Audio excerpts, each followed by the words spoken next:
Awesome. So my name is Emily. I am a dietitian. I am the owner and dietitian at Gray Nutrition. I started my business about 4 years ago, and I mainly help my clients, ditch the diet fads and focus on what really works for them. I really help with body composition transformation. You go into the gym and you work really hard at, working out and exercise, but maybe you're not really seeing the results you want body composition wise. That's where I come in as a dietitian to help pair your nutrition up with your exercise. And that's really what my business is based around. So this is a perfect opportunity to talk to you guys at Orange Theory and help you with your transformation challenge over the next 30 days.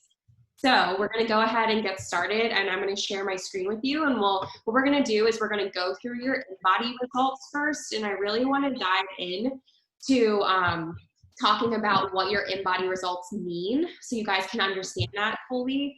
And then we'll dive into some nutrition information to help you over the next 30 days of different steps you can take to really see that body fat percentage come down.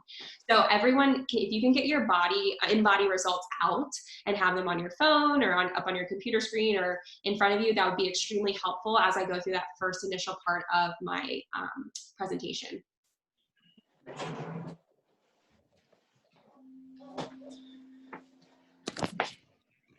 All right.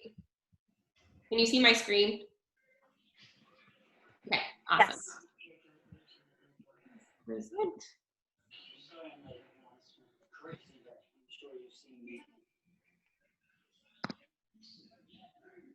All right. So we know you can't outtrain a bad diet, and you probably have heard this a million times from different trainers in your gym, but you have to focus on your nutrition to see the results you're looking for. So let's go ahead. I just want to have a disclaimer to begin with, just saying that you're not a client of Gray Nutrition at this time. Therefore, you shouldn't take this as personal medical advice, and that you should always consult your physician before starting a certain program. I have to say that. Okay, topics we're going to cover today. We're going to cover your InBody results. Like I said, if you could get those out, that'd be awesome. We're going to debunk some myths around body composition.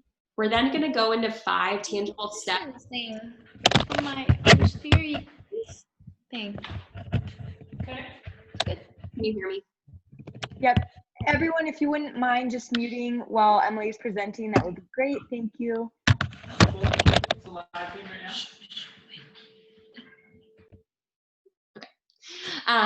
We're going to go over 5 tangible steps to conquer the next 30 days. And then we'll go into questions at the end. You are more than happy to put questions in the chat box as the presentation goes on, but I'm probably not going to go to the chat box till the end of the presentation to answer all of them. And then at the end, I'll talk about a mini guide that I'm going to offer to help you conquer those 5 tangible steps. So let's get started.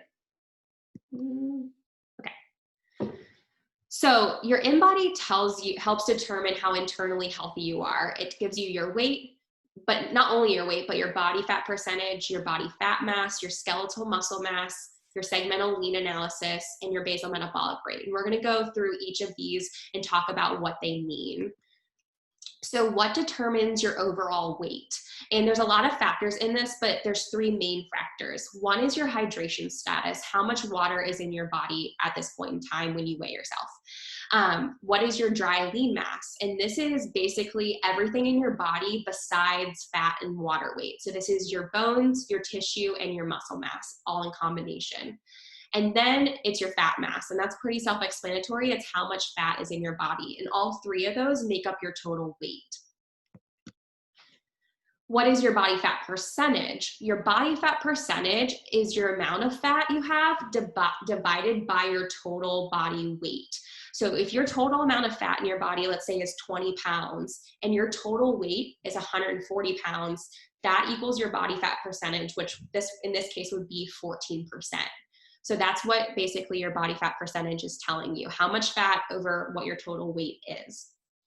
Ideally, men should be between 10 to 20%. That's the normal range that they like you to be within. Female is more towards 18 to 28%. And that's just more for hormone regulation. We need a little extra fat on our body to make sure our hormones are functioning properly. But this is the ideal range we should be shooting for.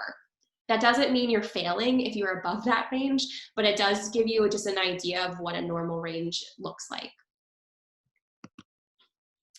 So how do you change your body fat percentage? And that's really what I understand you guys are challenged to over the next 30 days is who can like lose the most in body fat percentage. So there's 3 different ways to change your body fat percentage. One is to lose fat while maintaining your muscle mass. And this is something that can absolutely happen. You just need to be really strategic about how you're controlling your nutrition with your exercise. So what I tell my clients is you really have to focus in on not only calories, but where your calories are coming from. And that's called macronutrients, or how much carbs, protein, and fat you're eating in your day. And that will help accomplish you to help maintain that muscle mass while pulling off fat around it. Because if you lose fat and muscle at the same time, your body fat percentage is not going to change. So you have to be really strategic about how you use nutrition involved with your training regimen to make sure you're getting the right thing to occur and not both to be dropping at once. Another way to change your body fat percentage is to gain muscle while losing fat. And this is kind of the creme de la creme. This is the gold area where we want to be, but it's very hard to do because to gain muscle, you ideally need to be in a caloric excess, but to lose fat, you need to be in a caloric deficit. So they kind of counteract each other. It doesn't mean it's not possible. People absolutely do it, but you just kind of have to find that sweet spot on when you're getting both to occur at once. So it's really important to, you have to figure out a good training regimen as well as figuring out a good nutrition plan and pairing them together. Super important if you want to get both to occur or really drop that body fat percentage. So if you're just training and not focusing on your nutrition, probably not going to happen the way you want to. Also, you can gain muscle while maintaining your fat. Once again, this gets a little tricky and hard to do because you typically have to be excess to start to put on muscle. However, you can make it work if your nutrition's on point with the quality of food you're eating and your training regimen. Can someone mute their microphone? Thanks. Thank you.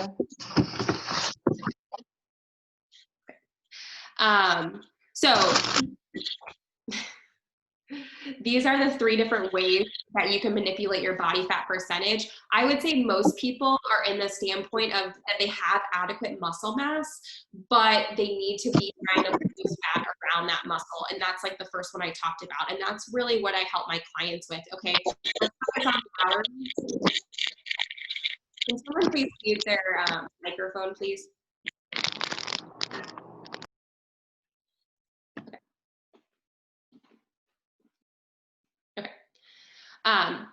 This is where typically a lot of people sit. It's just having to start to focus on, okay, how do I create a caloric deficit to start to see my weight to come down, but making sure it's not too big of a deficit where I'm starting to lose muscle in the process of losing fat, where that's not changing my body fat percentage. And it's just, we have to find that sweet spot, and we'll go over that later on and how that works. Okay, I'm gonna move on. So this is the next slide. Basically, I wanna talk about how 5 pounds of just weight loss doesn't necessarily mean 5 pounds of fat loss. These are 2 totally different things. We can lose 5 pounds really quickly by dehydration, by sweating really hard in the gym, by going to the bathroom and having a big bowel movement. All of this can lead to a big weight loss to happen, but it necessarily does not mean it's coming from fat loss.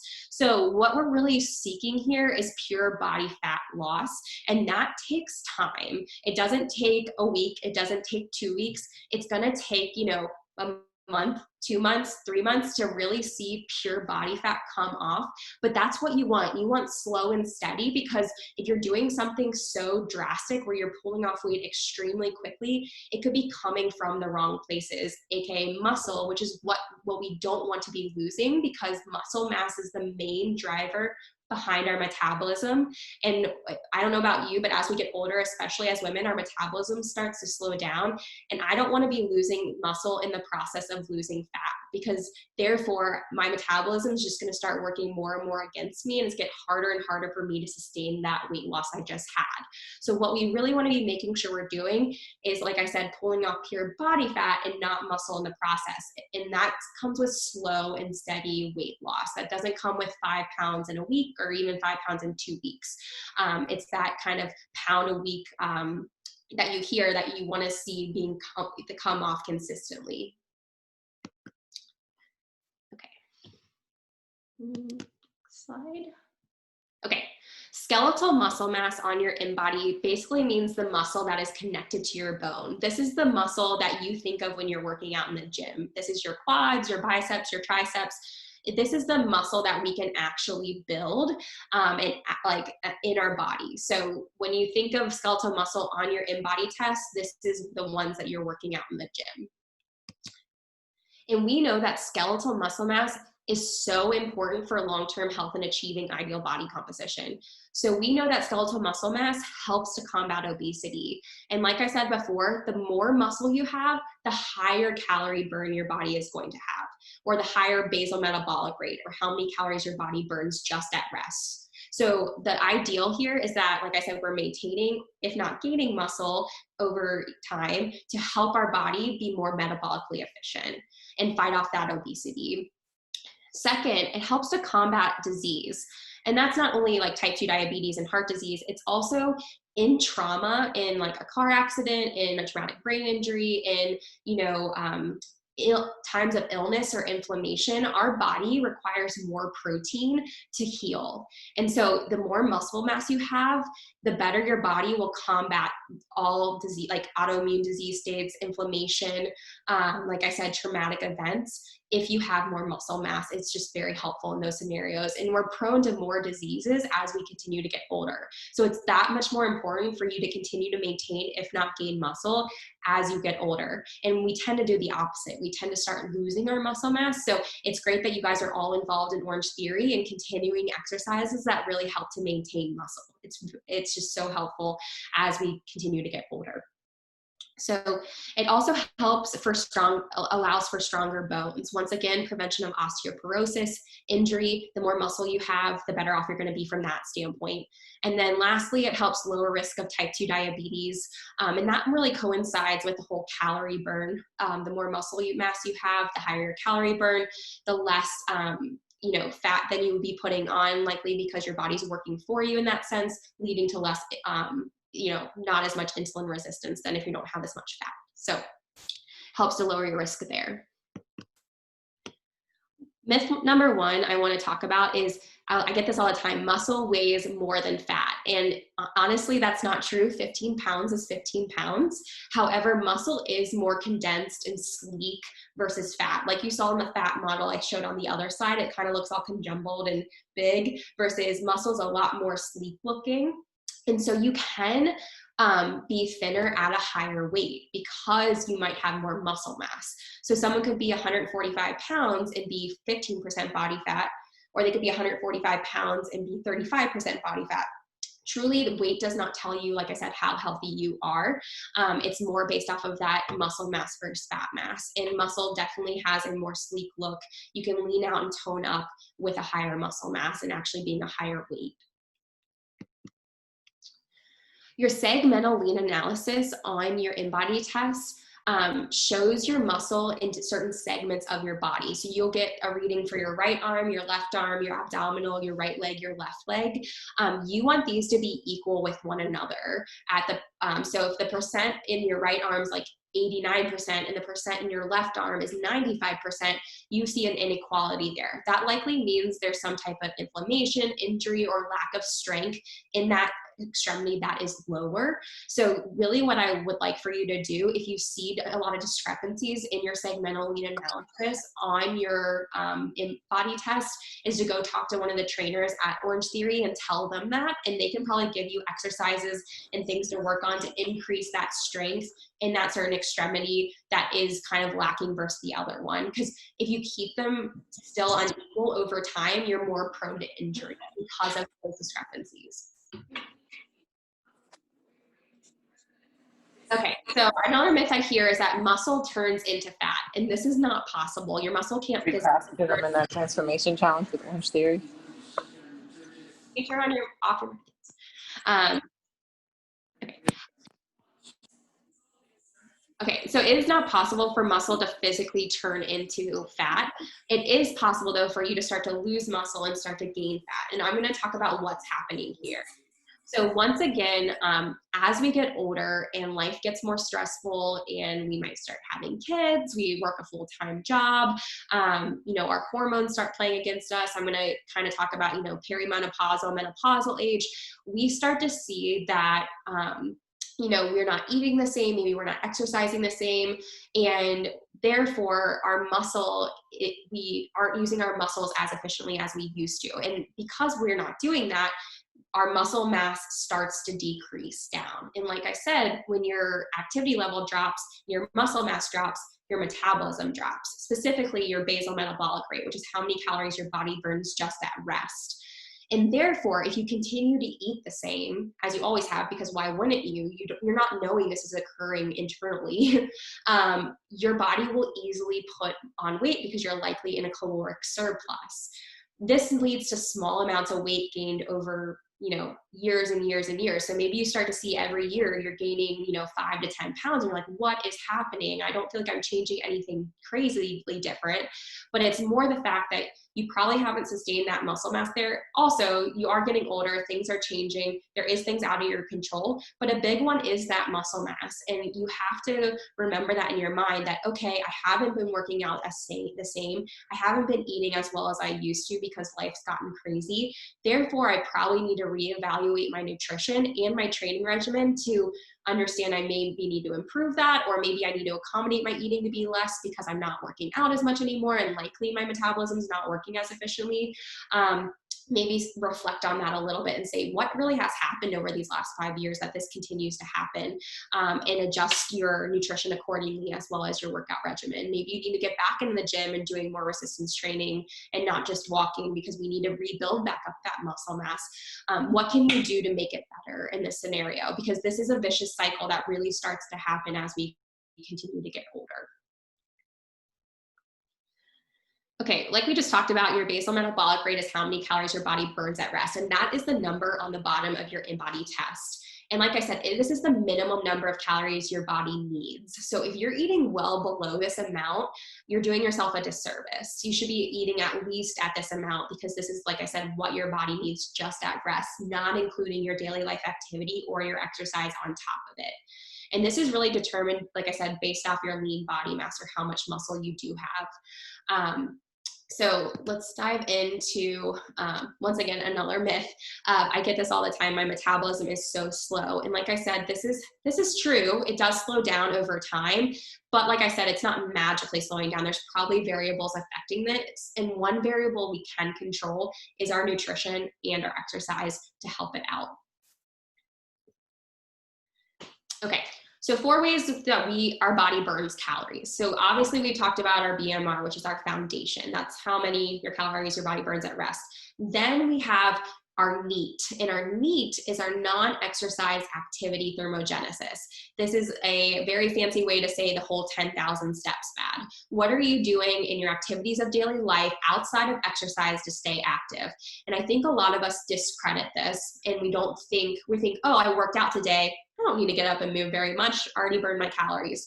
Actually, this is a really big calorie burner for us. And we should really be paying attention to this and trying to be active in our daily life and not just sit down all day behind a desk. A lot of us are doing that because of COVID and teleworking, but getting up and moving, especially if we're trying to see transformation happen within our body composition.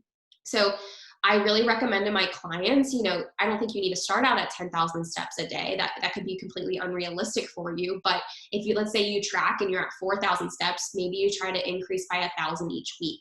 That is significantly going to help you out in the process of creating that calorie deficit you need to see with a change in body composition.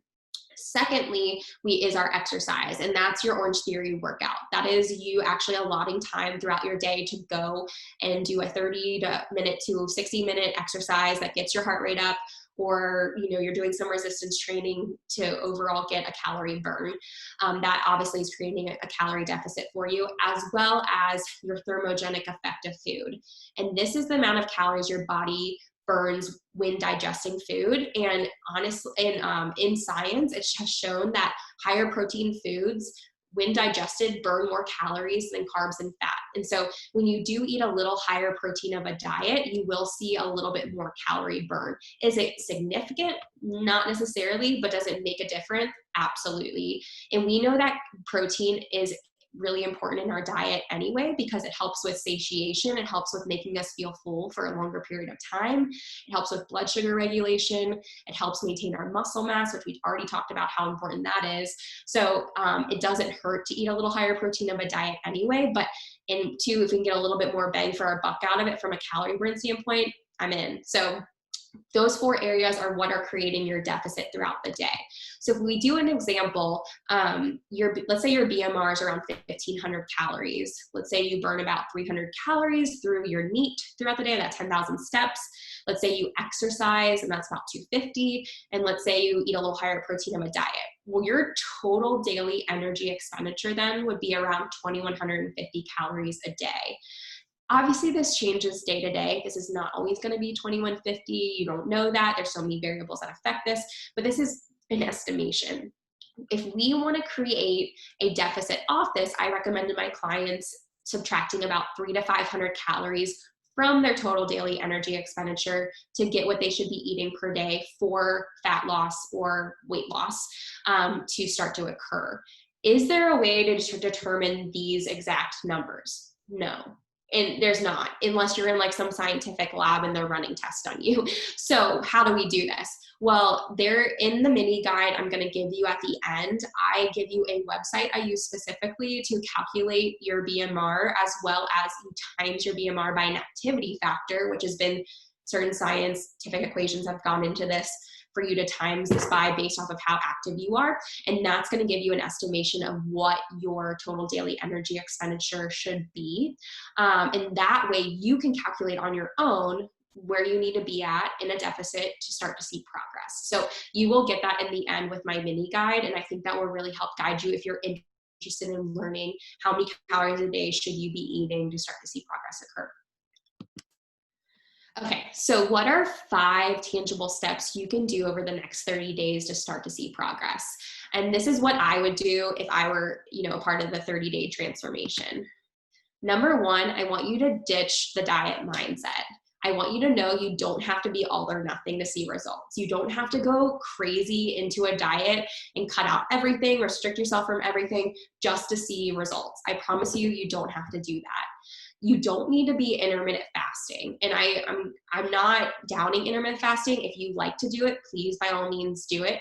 But if you're just doing it because social media told you to, or you read it on a website and you're miserable because you can't eat breakfast, please, please, please know that you can still eat breakfast and you can still see results.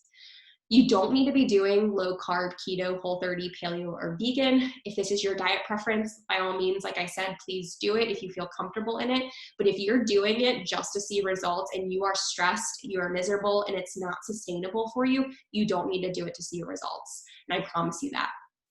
Also, you don't need to be exercising 7 days a week. I think a lot of people think the more exercise I do, the better. And you do need some rest days in there to help that muscle repair to be able to have that muscle maintenance. If you're constantly breaking down your muscle mass, it's really hard for you to sustain the muscle mass you do have. So you definitely need to give yourself some rest days. That doesn't mean they can't be active rest days, but definitely don't think that you have to go 7 days a week hardcore just to see those results start to occur, because once again, that's not sustainable.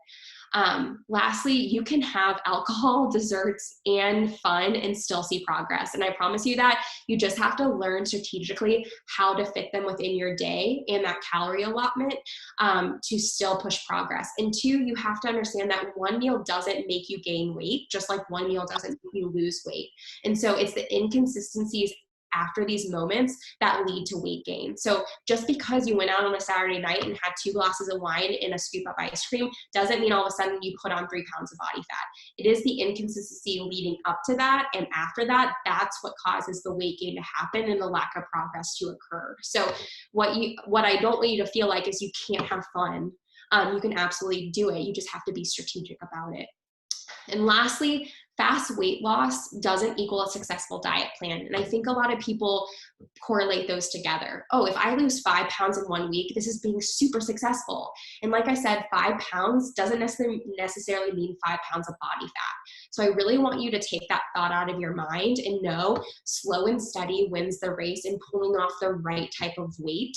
And that just because you lost 5 pounds in a week doesn't necessarily mean that plan you're doing is successful, because it could be pulling off the wrong type of weight because of, high amounts of restriction, of huge caloric deficit, doing things that are very unsustainable for the long term, leading you to have, more failure later because you're gaining it back plus some because it wasn't sustainable. So I really want you to think through these mindsets and try to get them out of your head and kind of start new in that sense, knowing like, do something that is realistic for your lifestyle. So when you do start to see weight loss, you're not sitting there saying, oh my gosh, I'm scared to gain this back because this is so unrealistic for me. I want you to feel like you can do this for the long term and never see that high number on the scale again.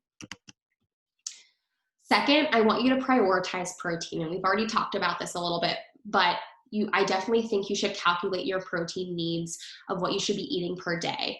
I tell my clients they should be eating 0.6 to 1 gram per pound of body weight in protein per day.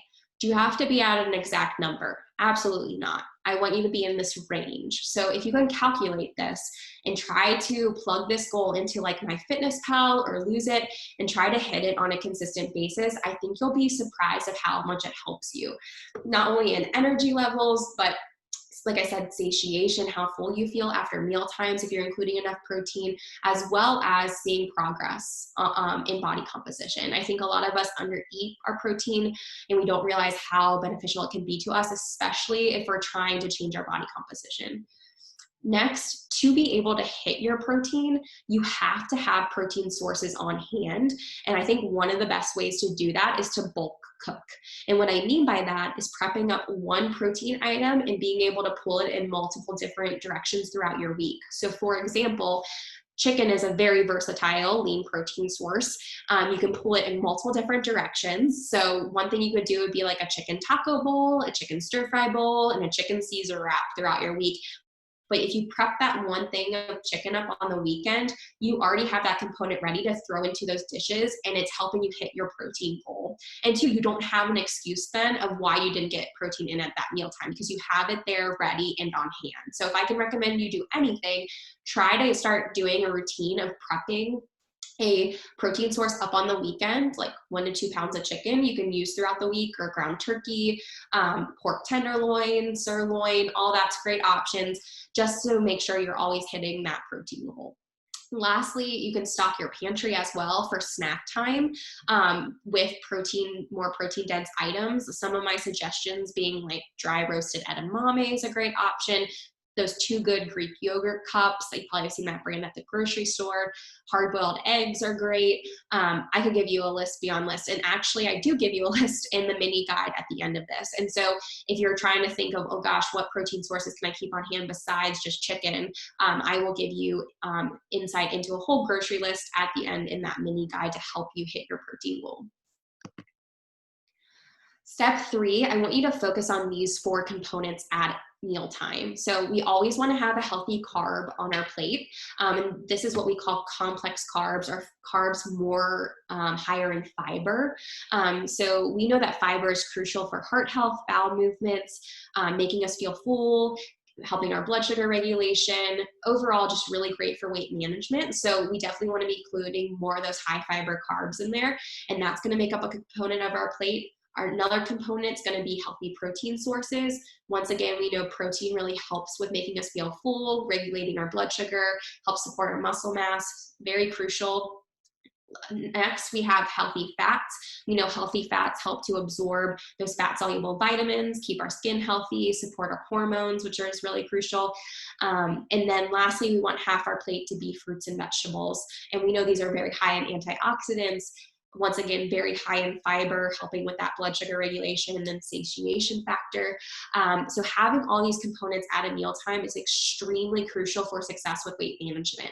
And I want you to take those fad diet thoughts throughout in your head and throw them out in regards that you cannot have carbs on your plate and you cannot eat fruit. I get that all the time. Well, I thought I wasn't supposed to eat fruit. It has a lot of sugar in it. Honestly, no one gained weight off of eating fruit. Fruit is low calorie, high fiber. It is not the culprit. Highly processed, high calorically dense food is the culprit, and restriction is the culprit. Restriction leads to binge. So I want you to know that fruit is not the problem. And if you think it's a problem and you're eating like things like cheese sticks and bacon and sausage instead because those don't have carbs in it, that's not the right answer. That's not a healthy diet. So we definitely want to be making sure we're including all these components at mealtime. So what does a healthy plate look like? So just an example, breakfast I wanted to show. We have a healthy high fiber carbohydrate with oatmeal. We have some protein over here with hard-boiled eggs. We have a little fat here with peanut butter, and then half our plate fruit or veggies, which is a banana. So this would be considered a healthy, well-balanced breakfast. Step 4, I want you to hit your water goal every day. And so what your water goal is to drink half your body weight in ounces per day. So just take your weight and divide it by 2, and that's the ideal amount that you should be at least drinking per day. If you sweat a lot, like during exercise, you should be drinking 16 to 24 ounces extra.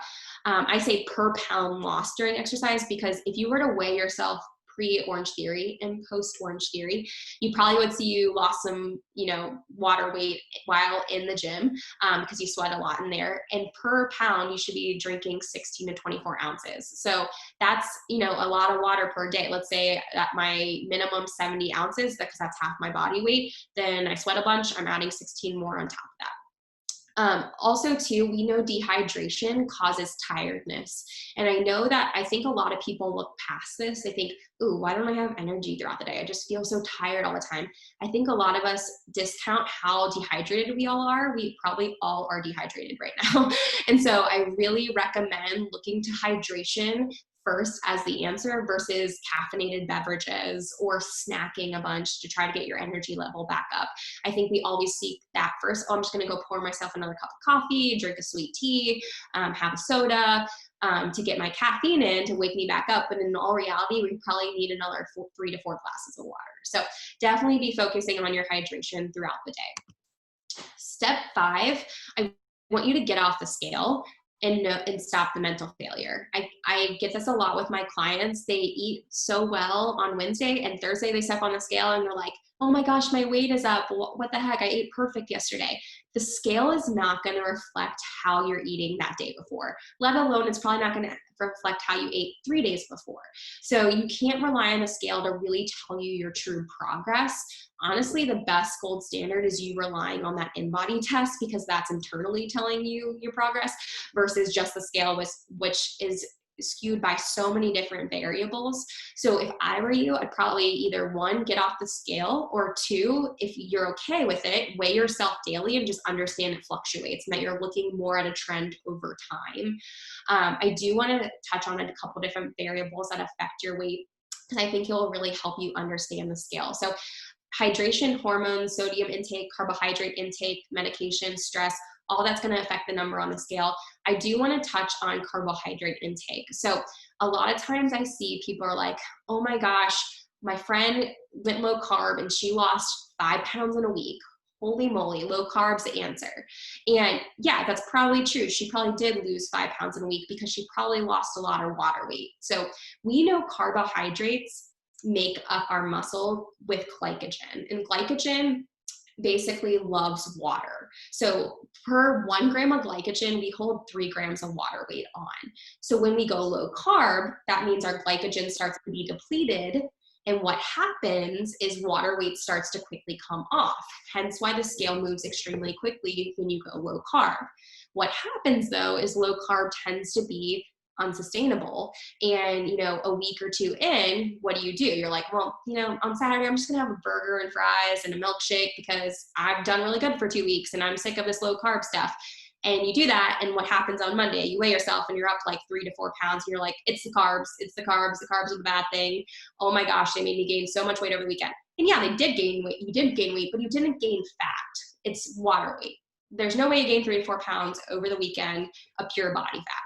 So what do people do? They go back to restriction of restricting their carbs on Monday or Tuesday, and they restrict. And what happens again? They want to binge again because they're feeling restricted. And so they're getting this vicious cycle of this water weight fluctuation on the scale versus actually seeing progress, which is fat loss.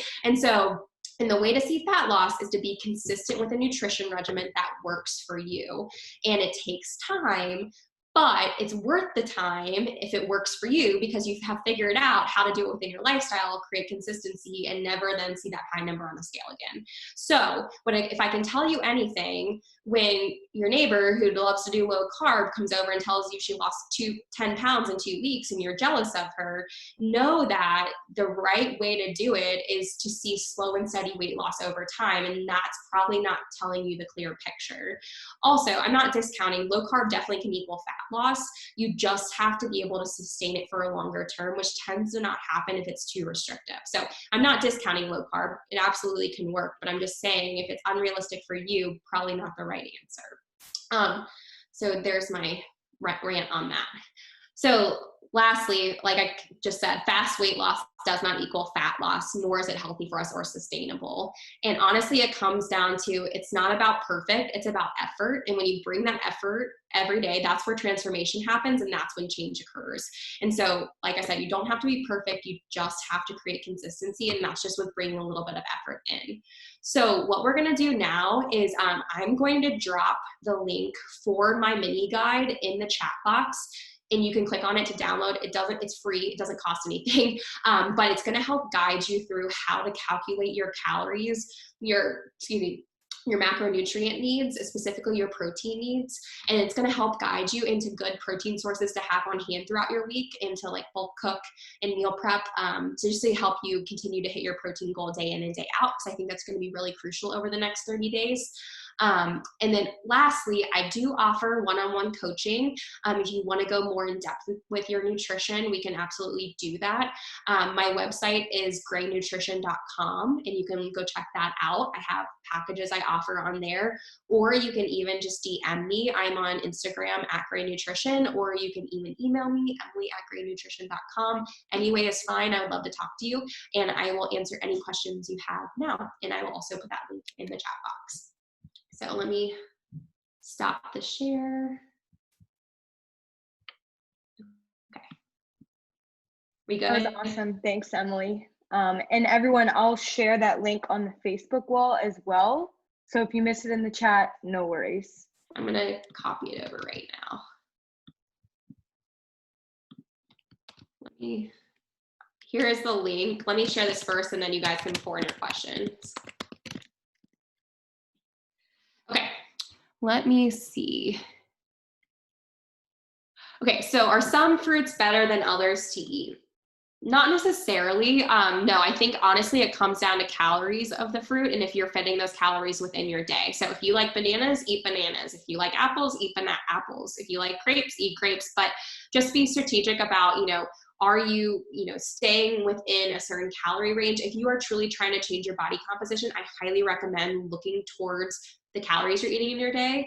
And that's really what matters when it comes to what types of fruit you're putting in your day, because, a whole, cup of berries is a lot less calories than, half of one banana. So I think you just need to play around with the calorie amount there if you're in that sense, but no fruit is better than the other. Is it true you should eat after a certain time of night? No, once again, it just comes down to calories. So if you decide you want to eat at 8 or 9 o'clock at night, but that is you binging on a lot of calories before you go to bed, likely leading you to be in a caloric excess for your day, that's probably going to set you back. So, but if you haven't eaten dinner and you get home at 8 o'clock at night, I don't think it's bad that if you want to have something before you go to bed if you haven't eaten dinner yet.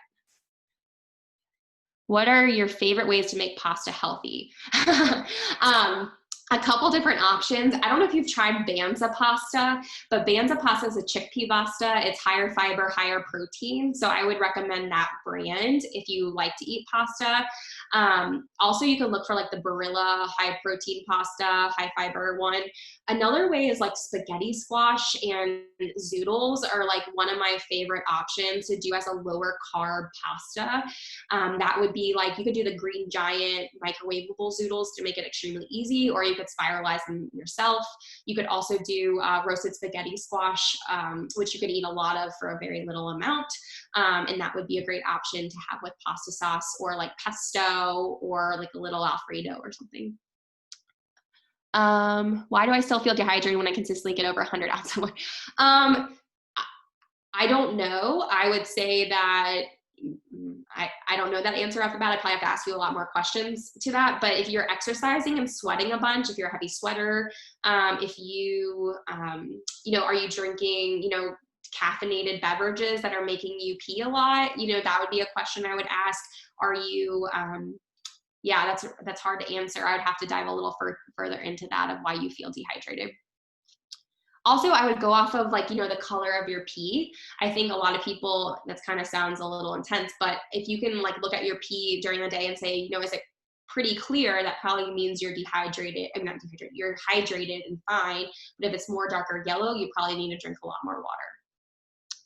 How do you feel about most of your protein intake coming from pee? Oh, I'm totally great. If you want to have more of your protein come from plant-based proteins, awesome. Good for you. I think that's a great option. So beans, peas, legumes, chickpeas, tofu, tempeh, edamame, all of that is really great. Yeah, totally all for those plant-based proteins as well. Could not eating enough calories make you gain weight?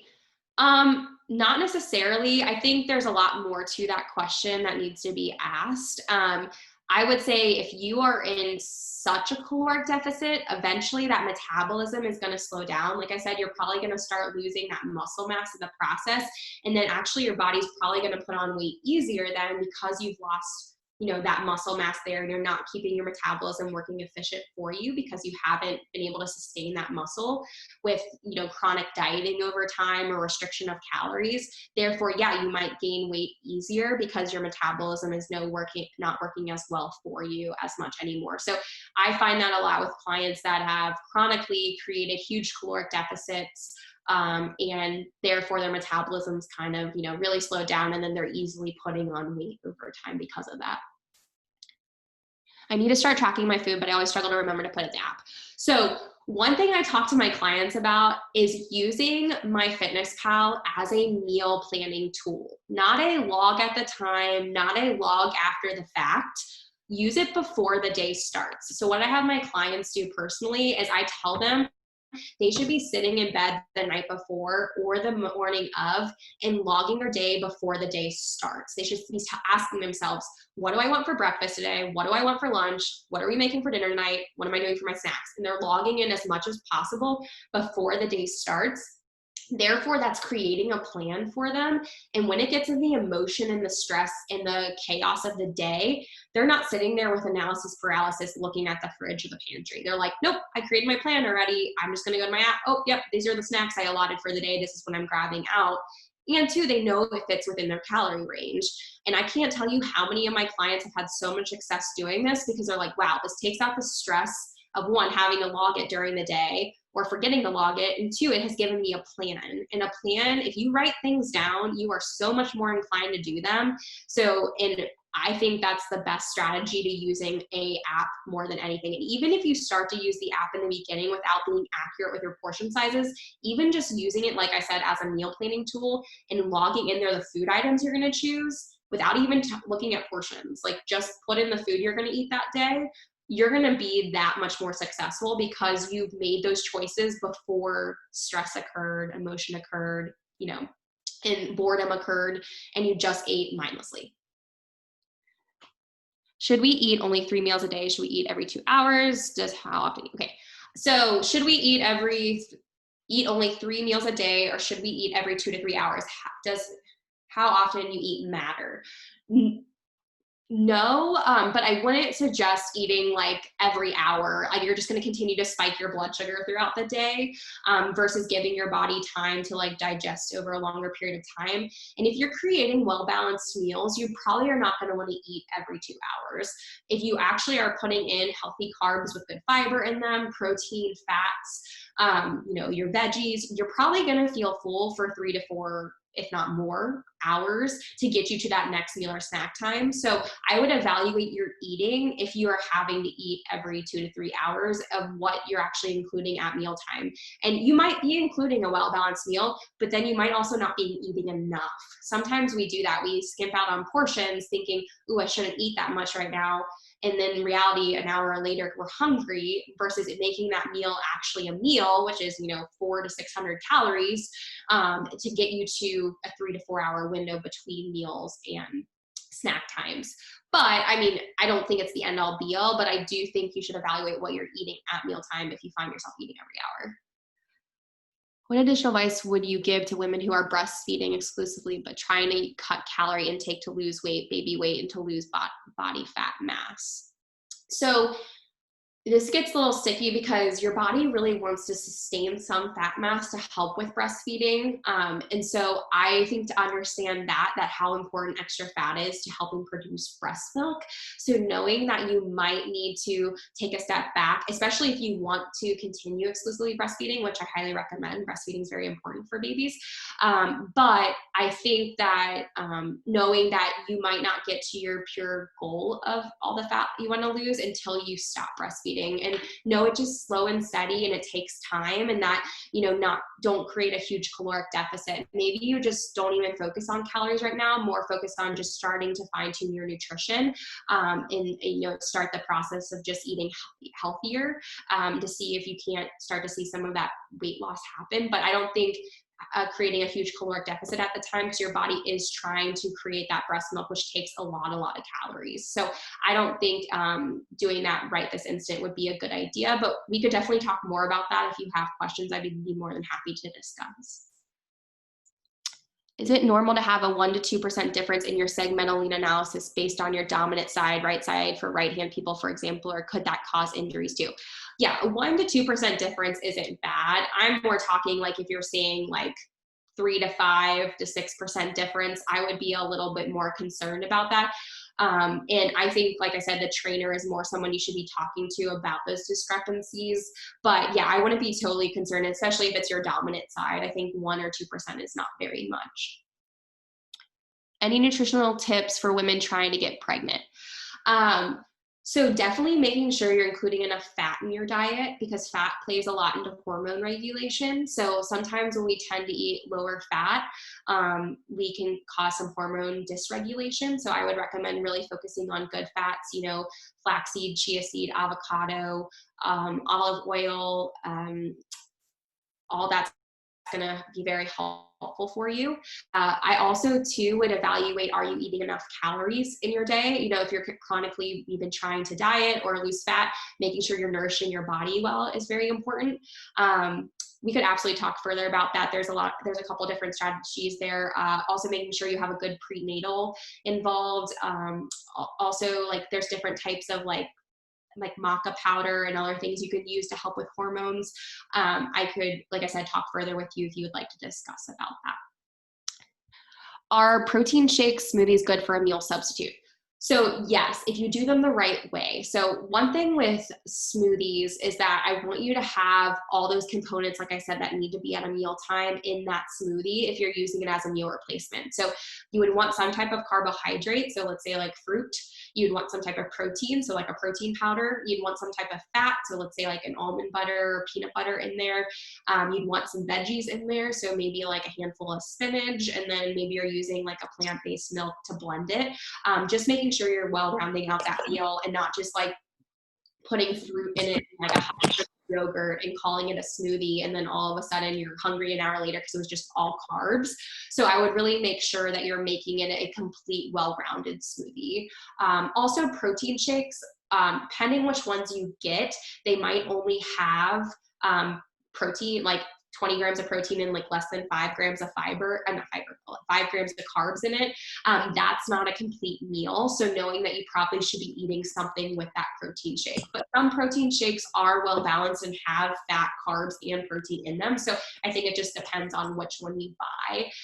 But smoothies definitely having all those components is important for a meal replacement. How frequently should you be recalculating your BMR? So basically, with your BMR doesn't change a lot. It takes a lot to change that number in regards to gaining muscle. Like muscle doesn't get put on just like that. It takes a long time to put on muscle. So don't feel like your BMR is just drastically going to change in a month or two. Same thing with muscle loss. Obviously, if you had a huge weight loss, you would be concerned possibly that your BMR has dropped a little bit if you think you've like dropped weight too quickly. But I mean, I wouldn't say you have to check it more than 4 to 6 months, maybe 1 to 2 times a year, that you would see a huge difference there. Do you have an app recommendation for plugging in our meals and snacks to count calories correctly? I personally like MyFitnessPal. I think it's one of the more accurate apps to use. Lose It is another one people really like, but I personally use MyFitnessPal with my clients. So, anything else? What macro ratios should we use in MyFitnessPal? So on the mini guide that I just gave you the link to, I talk about what macro ratio ideally you should be in. This is kind of dependent on the person, but I usually tell my clients that I want at least 30% of their calories coming from protein. So when you are in that mini guide, it shows you how to calculate that. And then really, I don't care what you do with your carbs and your fat.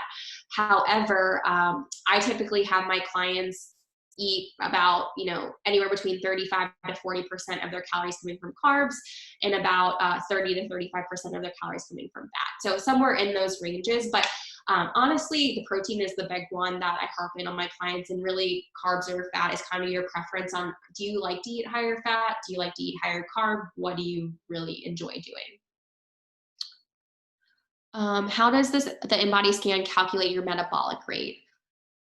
There's tons of different variables involved in that. It has to do with your lean body mass. So like how much muscle mass you have in your body. It has to do with your age. It has to do with your gender. It has to do with your weight. It has to do with your height. All that taken consideration in coming up with that number. It's some scientific equation the InBody test uses to do that. Any other questions?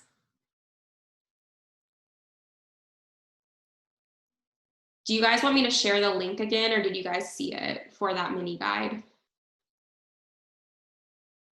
Yes, please. Okay. I will share that again because I think it got lost in there.